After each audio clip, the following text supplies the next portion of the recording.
the monitor for hallway 4B flickered with static at precisely 3:14 a.m., just as it had every night this week. Arthur adjusted his glasses, leaning into the harsh blue glow of the security console. The fifth floor was entirely empty, locked down for renovations, its marble corridors swallowed by plastic tarps and heavy dust. Yet on the feed, a pale shape stood perfectly still near the fire exit. It wasn't a person, at least, not in any way that made sense. It was far too tall, its limbs bent at angles that suggested broken hinges, and its face was a smooth, featureless canvas of tight gray skin. Arthur reached for his radio, his thumb trembling against the push-to-talk button. "Dispatch, this is Arthur. I've got an intruder on 5.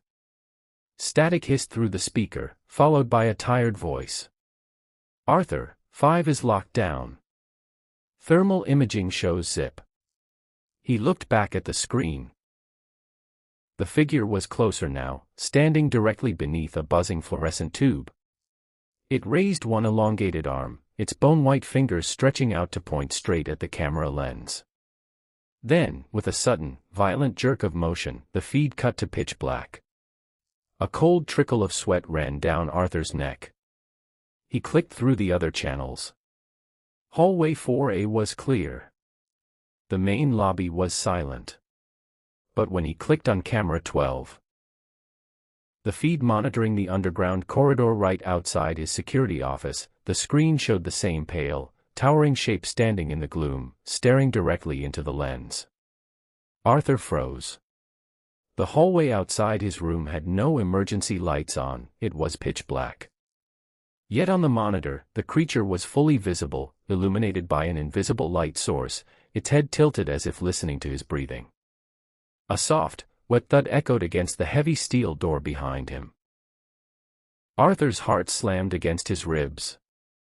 He slowly turned his head to stare at the door's small wire-glass window.